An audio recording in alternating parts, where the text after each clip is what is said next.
what comes to mind?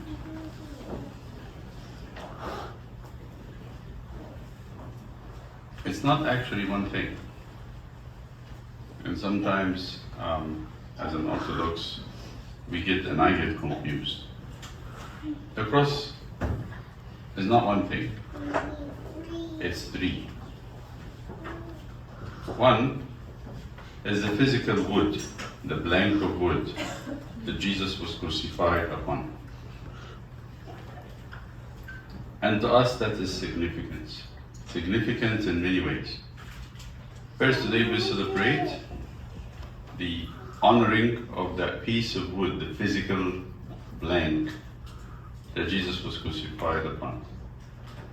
Today we read in the Synaxarium Pope Athanasius of Alexandria and three other patriarchs of the original churches, the original hubs of Christianity, came together and placed that plank of wood that was discovered earlier by Queen Helena in a silver box, and they built a church for it. And you're going to ask me where it is. Really, nobody knows. At this point, nobody knows exactly where it exists.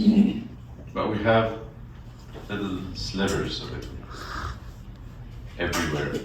Might be a big piece in the Vatican, but many churches have slivers. In Chapel Hill, Archangel Raphael, I have a very tiny piece. You barely can see it with your eye. So that's the first meaning of the cross. It's that plank of wood, the physical plank of wood. And today we read the story about the discovery. The second is the symbol, the sign that we all know, familiar with. People use it to bless themselves.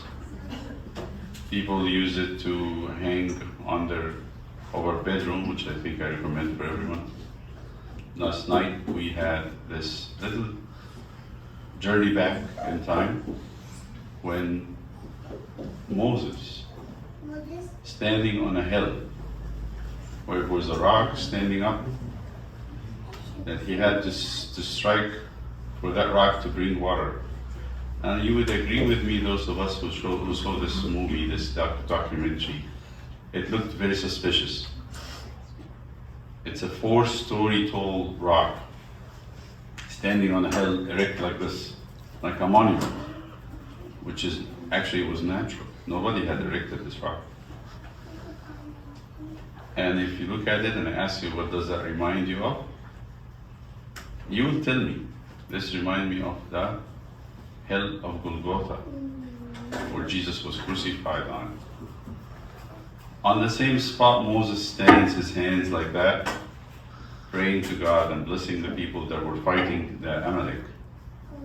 And if he does this, people win. If he gets tired and his hands goes down, the people lose. By that sign, Constantine conquered. So we know the second meaning of the cross is a sign. And we honor and cherish that sign. Not only that,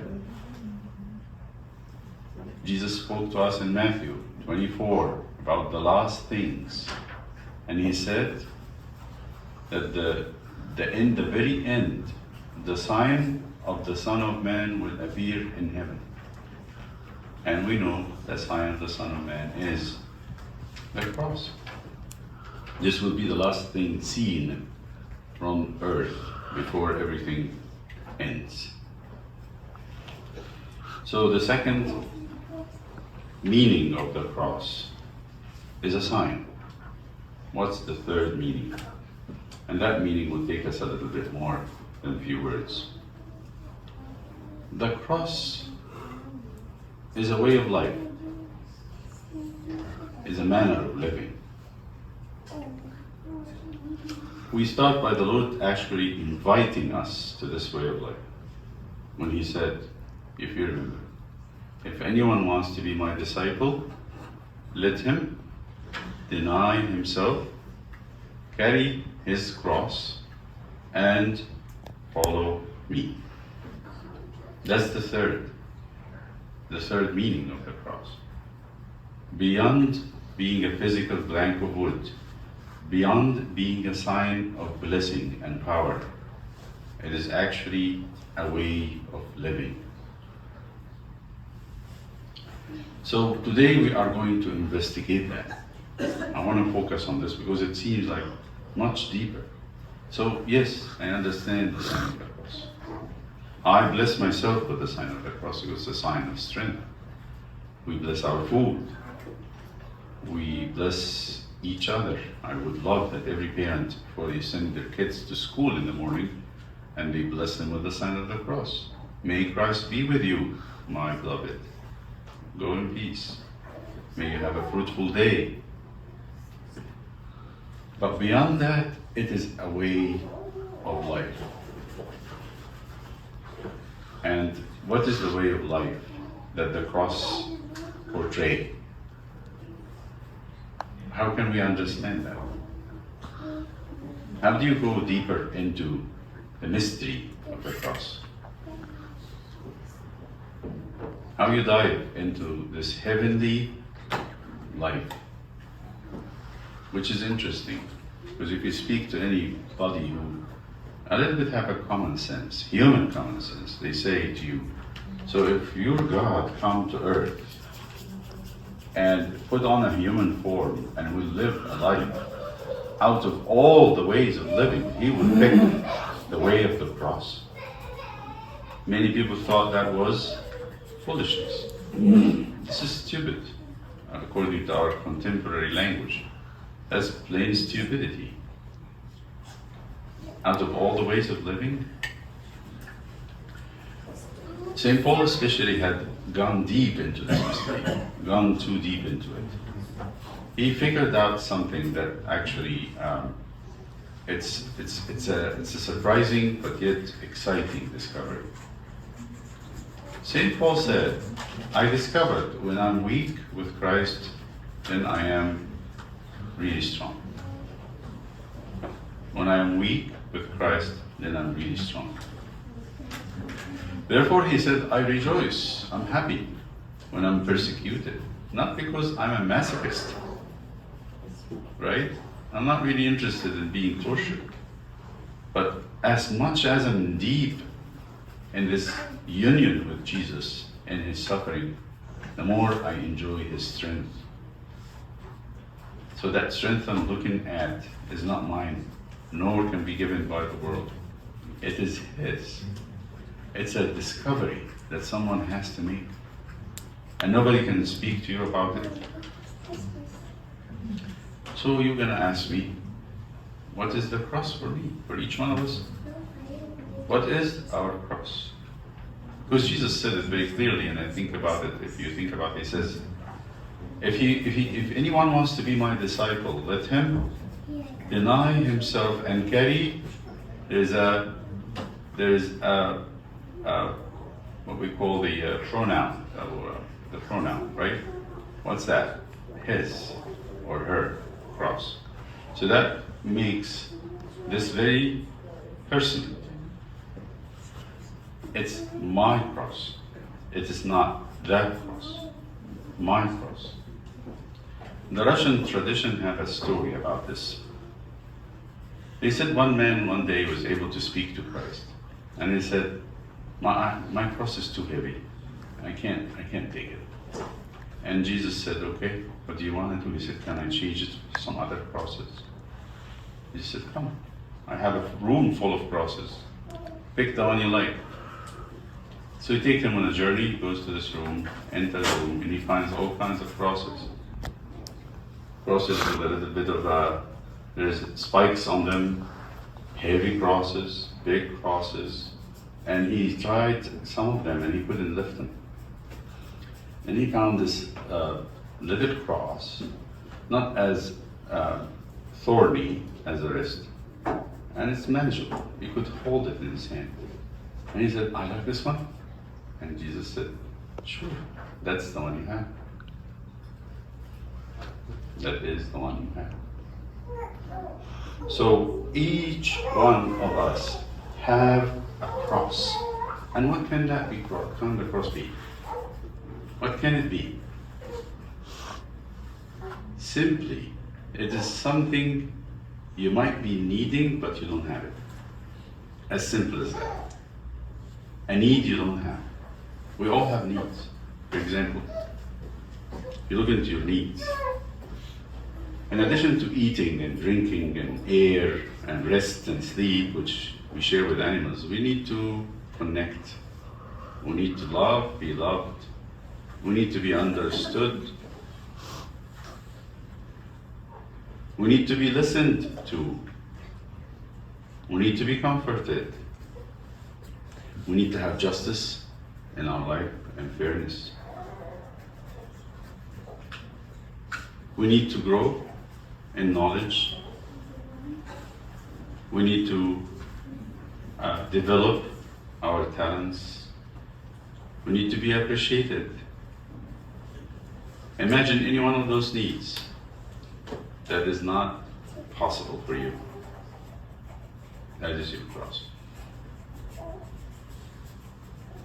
In the cross, there's multiple needs actually. In the cross, one of the needs is autonomy. I mean, I guess when a parent and a child go in a conflict, for example, when you go and have a conflict with your child, it's two needs in conflict. You as a parent want to have something like this. You want to have success. One of the worst things that the parent would hear, your child is not well brought up. It will kill them because they have dedicated their life to bring up their kids. And somebody says, your child is not polite, or they're not well brought up, how would you feel? What would the child want? What's the child need? And it's legitimate. Autonomy. They want autonomy. They need to be expressing themselves. So when the two needs conflict, what you see as lack of appropriate upbringing and what he sees as restriction of his autonomy, we clash. In the cross, all that. In the cross, Jesus was mocked. He was deprived of his dignity, his honor, respect. In the cross, Jesus was tied up and nailed, so that he has no autonomy even to scratch himself. In the cross, Jesus was not able to voice justice. In the cross, Jesus was not comforted. All the needs you can think about of humanity was taken from him in the cross. So what's your cross? When your needs are not met. When you expect something fundamental, you really need it, and it doesn't come. And that's why when the list of things that Paul actually puts, he says, that's why I'm happy when I'm deprived, when I'm hungry, when I'm disrespected. Because why? Because the more I have of that, the more I get the comfort of Christ. The weaker I am, the stronger I am in him. You're taking all my human needs. Who will support them? I look to him. Why we don't have that? Very simple, because we're not looking in the right direction. We keep looking in the human direction, and we want somebody to listen to us. We want somebody to comfort us. We want somebody to be fair, to give us back justice. Ask any question about any sin. It will come down to this. We're running away from our cross. We're running away. And we are running away because we don't see the cross as a door to power, to grace, to holiness, to sanctification. We see the cross as annihilation.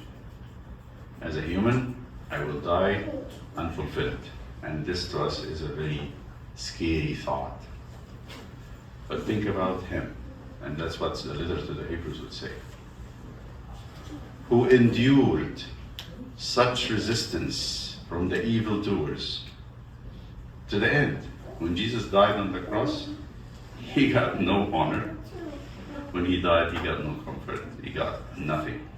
He died and they're mocking him, jeering at him, gloating, all kinds of negative things he just heard as his spirit is going out of his body. And he puts all that in the hands of his Father. So, you and I, when we carry our own cross, will get everything that we need. So, it's good for us today, in the Feast of the Cross, to think, what kind of cross I'm being loaded with. What's my cross? And where that cross has taken me. And what should I do with it? It's the greatest opportunity for you to be close to God, not the opposite at all. Sometimes we think, if I don't have this pain, I might be able to pray. I promise you, if you don't have that pain, you will never pray. To the degree that St. Anthony, in one of his sayings, I think it was St. Anthony the Great, he said, who runs away from suffering, runs away from God. Who runs away from suffering, runs away from God. And many monks like to say to themselves, and I've heard it from monks many times, they say, the day I don't have a cross, it means that God is not interested in teaching me anything. What did I do? And they say to God, what did I do? I don't have a cross. What did I do? Because they understood the secret, it's a mystery. Only those who delve into it, who accept it, embrace it, and don't see in it an evil, but see in it a way to heaven, they will understand. I cannot speak about the cross without mentioning one specific saint in our church, recently canonized, Abuna Bishara.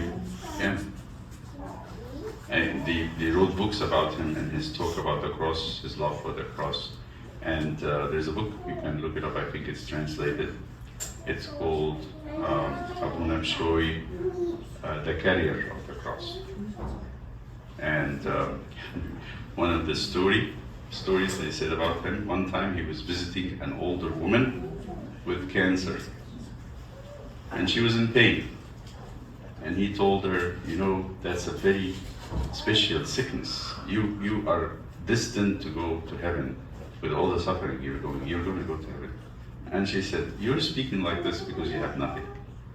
If you are in my place, you wouldn't say that. It was a harsh rebuke. She was tired and she doesn't want to hear any preaching. So Abuna smiled and left.